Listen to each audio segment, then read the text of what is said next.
Voces de cambio. Educación, política, economía, ciencia y tecnología, salud, cultura y toda una diversidad de temas en las Voces de Cambio. En las Voces de Cambio. Muy bien, muy buenos días a todos los que nos están viendo. Estamos en un espacio más de Voces del Cambio para platicar los temas que son relevantes para la ciudadanía y en la que tenemos que estar informados todos con los expertos y con la gente que sabe. El día de hoy le damos la más cordial bienvenida a un equipo multidisciplinario de investigadores, el cual me siento muy afortunada de tenerlos aquí, que estén aquí en las oficinas de Cambio.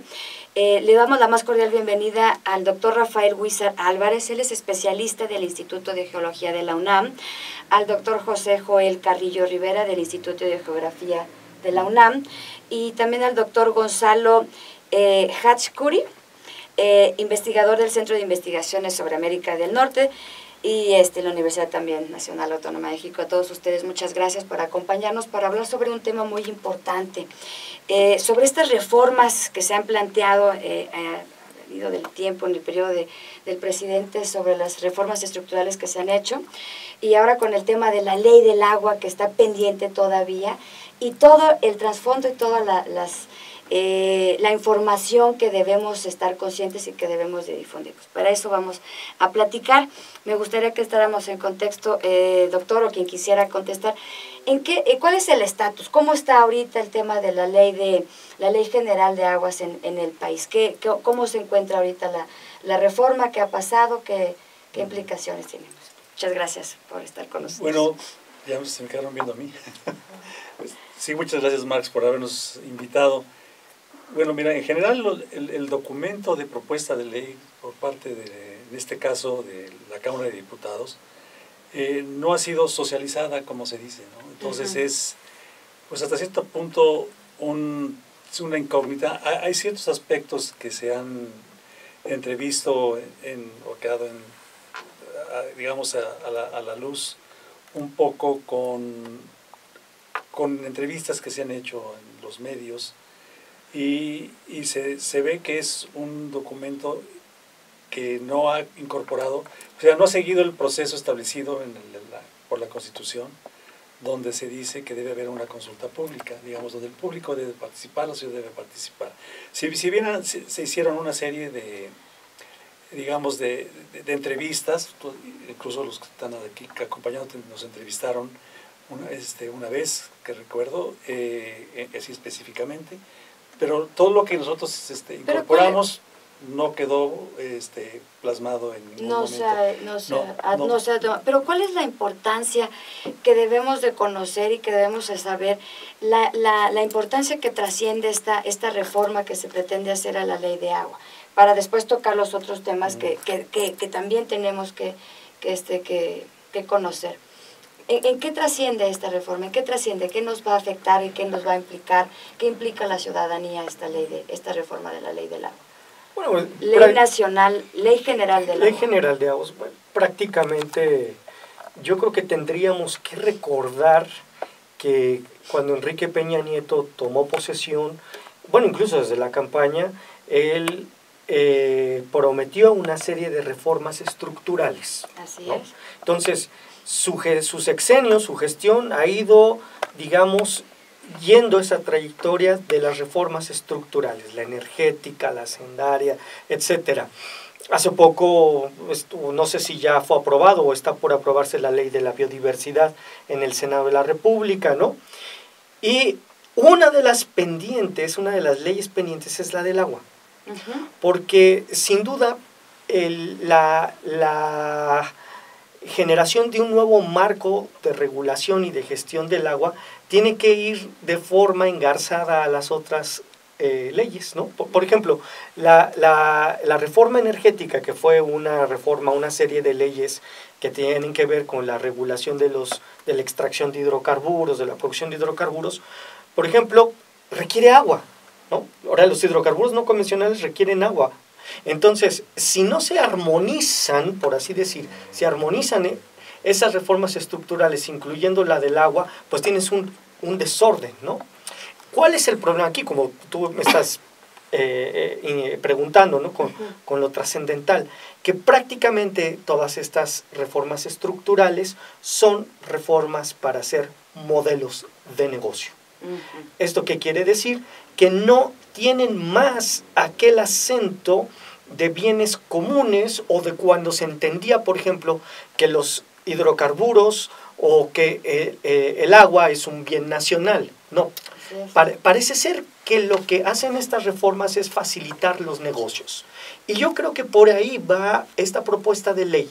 Ya hay que recordar que a mitad del sexenio el Conagua impulsó una ley que le llamaban Ley Korenfeld por el antiguo titular de la Conagua, ¿no? Donde abiertamente pues, lo que hacía era minimizar la participación de la Conagua como rectora de la gestión del agua y administración del agua en el país, para darle toda una participación amplia a aquellas compañías que vendrían a suplir algunas de las funciones de Conagua, ¿no? O sea, que con esta reforma estaríamos hablando que el agua, que es un bien nacional, se podría estar ahora sí que ofertando al mejor postor, o al mejor que tuviera la mejor forma de hacer, de poder extraer el agua y sacar y hacer negocio con el agua, ¿no? Cuando es un tema de seguridad nacional y es un tema de seguridad hídrica, ¿no? No sé cómo lo plantearíamos ahí, doctor. O sea, el tema del agua es un tema, ayer estábamos viendo en las noticias, que en África, en no sé qué parte de Cape Town, ajá, debe ser. Están las familias sobreviviendo al día con un botecito de agua. Entonces, cuando estás viendo las noticias, dices, qué terrible situación.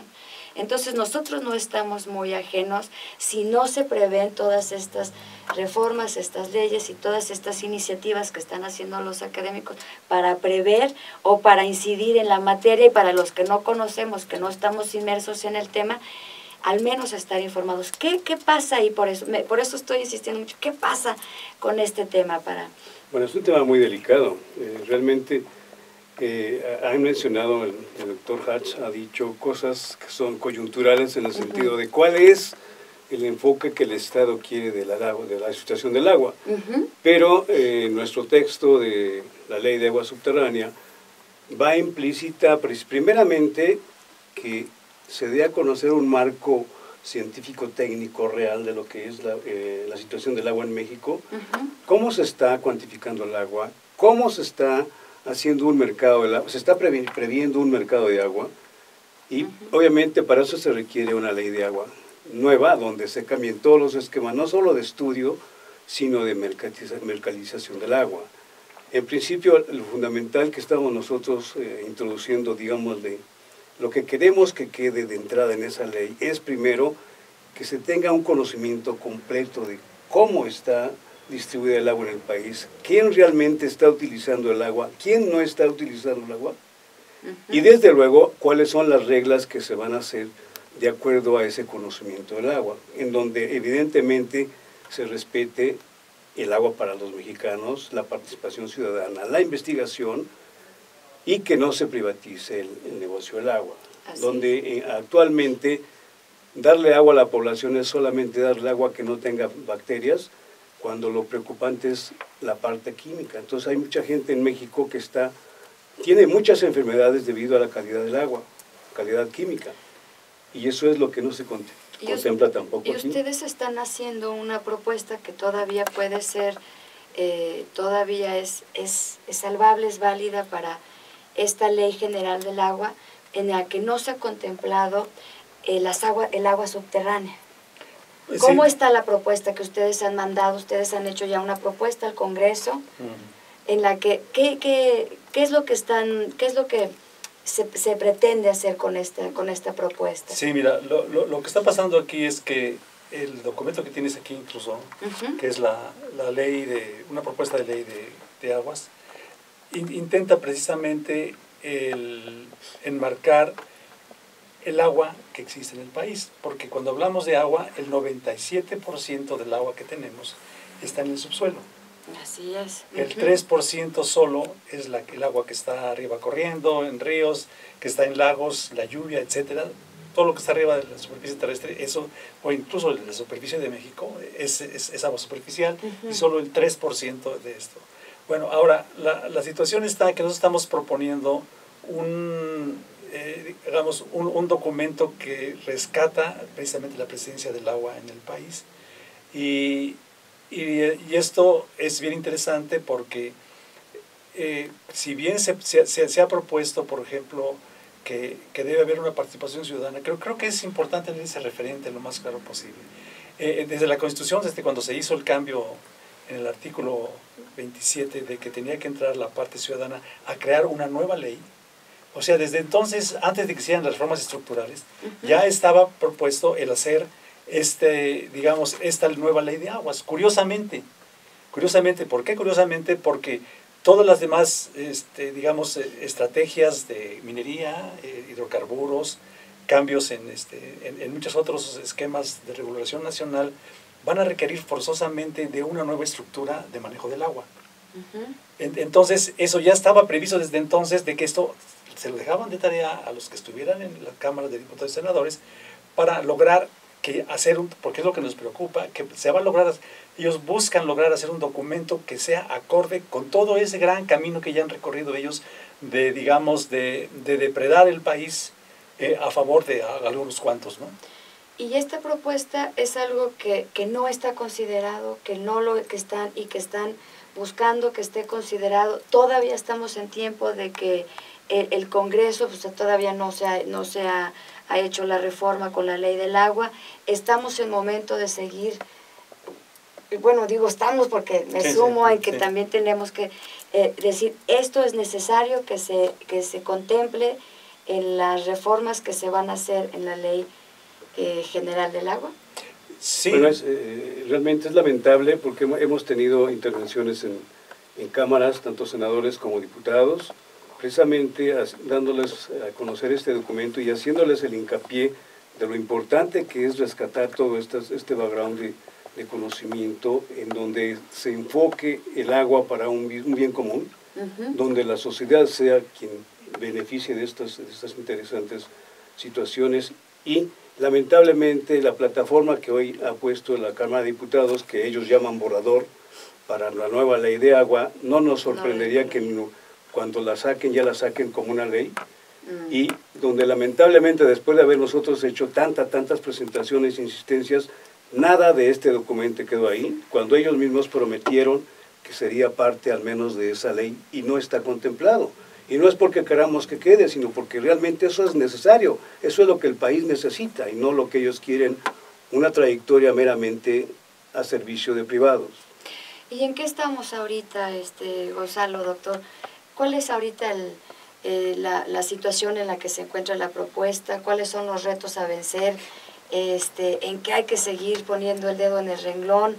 Que estemos informados. Realmente el tema del agua es un tema bien delicado, es el próximo, híjole, ahorita con todos estos cambios que está viviendo el mundo, es un tema en el que no podemos dejarlo a un lado y tenemos que al menos tener esa información básica de lo que está pasando en el país en materia de cambios, en materia de políticas públicas y en materia de leyes y todo esto. ¿Cuál es el reto a vencer? ¿En qué estamos?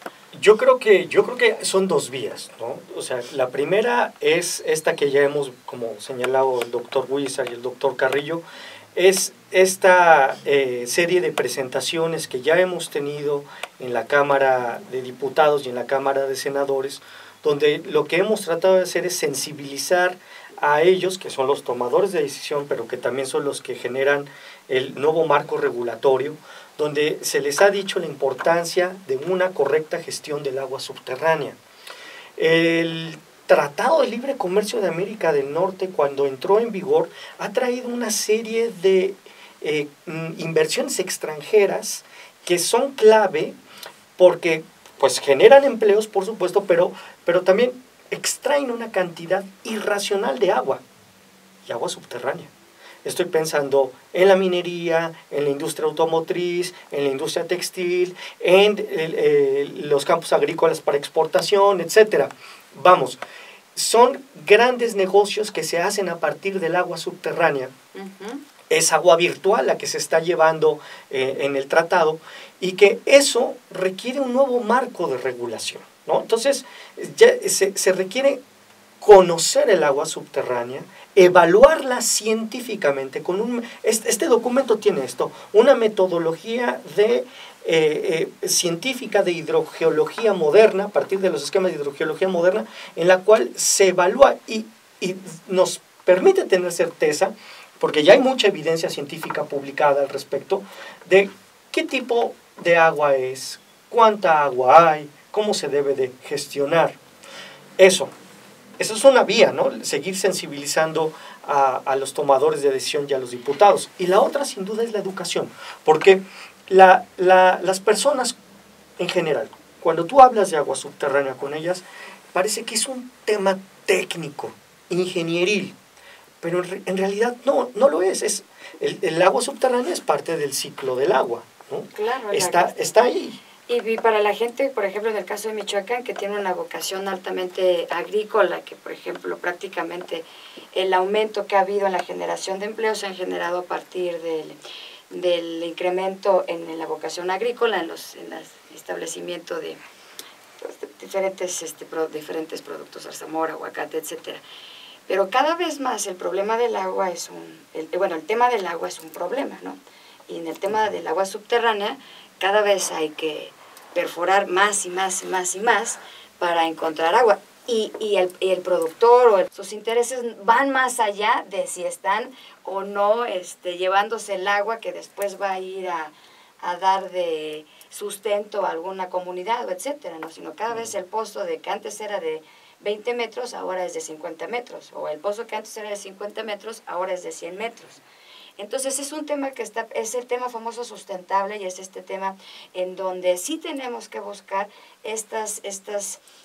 justamente este tipo de trabajos. Hay un tema que me gustaría para ir terminando, que me parece muy importante, que yo revisaba en su información, que ya nada más nos queda bien poquito tiempo, el tema de la seguridad hídrica.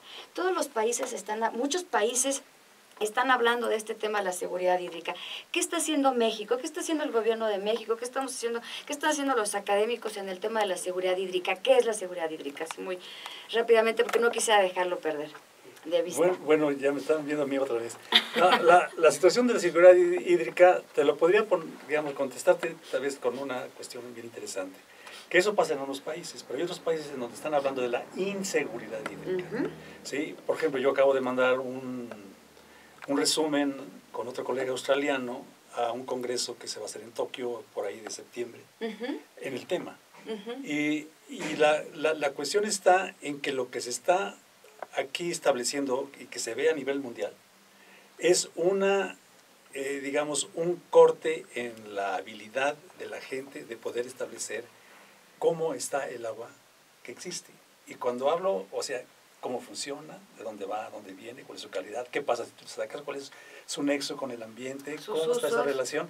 Eso se está dando porque se están sustrayendo del ámbito, ya real, instituciones importantes de educación. China desde 1995 dejó de ser, por problemas políticos internos, lo que es el tipo de estudios que estamos proponiendo aquí, básicamente dejó de ser el referente oficial. Se sigue haciendo, curiosamente, pero no es el referente oficial. En la Universidad de Londres, donde yo estudié, en el University College, pues dejó también, por otras razones políticas, dejó de ser el centro en ese sentido. Hay otras dos universidades muy importantes, una es la Universidad de Waterloo, que era un ícono, es un ícono, todavía se habla del ícono de la Universidad de Waterloo en el tema. Y aparte tiene que ver con el nombre, ¿no? Queda ahí Waterloo, sí. Y la otra es la Universidad de Birmingham, que quedaron también fuera de la ecuación. Pero eso sí nos preocupa, que ya quedaron fuera de la ecuación. Aquí nosotros en México nunca hemos estado en la ecuación. Lo que quiero decir aquí es de que nosotros no tenemos ningún programa, ni a nivel licenciatura, ni maestría, ni doctorado en el tema. Que hable sobre la seguridad hídrica, y preocupa que vayan a llegar nuestros vecinos, queridos amigos, y lleguen con su alta tecnología y se lleven aprovechen. Sí, habría que entender a qué está dirigida la seguridad hídrica, es decir, seguridad hídrica para quién. Importa si no conozco mucho cuánto hay y cómo va y para dónde viene, ¿a quién se dirige exactamente la palabra seguridad hídrica? ¿A un país o a la seguridad hídrica de cierto grupo de personas que están dentro de un país? que bien probablemente no sean necesariamente los oriundos de ese país, pero la seguridad hídrica no está muy clara y no hay programas como tales, ¿no? Híjole, pues es un tema bien interesante, me encanta platicar, la verdad es que son temas que son para que nos podamos hacer unas reflexiones de mucho tiempo, pero yo creo que sí queda muy claro la propuesta que están haciendo ustedes como académicos, como investigadores, como especialistas en el tema, sobre todavía temas que tienen que considerarse, que tienen que considerar nuestros tomadores de decisiones, que son pertinentes para la sociedad, no solamente para el área académica, estos temas que al final de cuentas afectan la vida humana, afectan la calidad de vida y que hay que considerarlos, hay que ver el trasfondo que hay de toda el agua y de todas las reformas y que esperemos que sea considerada y que al menos la gente que nos está escuchando, nos está viendo, sepa que se está haciendo esto y que también se quiere incidir para que sean considerados estos temas que esperemos que no queden fuera. Les agradezco mucho, muchas gracias al doctor Gonzalo, al doctor José Joel y al doctor Rafael por estar aquí con nosotros de la UNAM y del Instituto de Geología y del Instituto de Geografía. Con muchas mucho gracias. gusto. Muchas gracias. Gracias. Buenas tardes.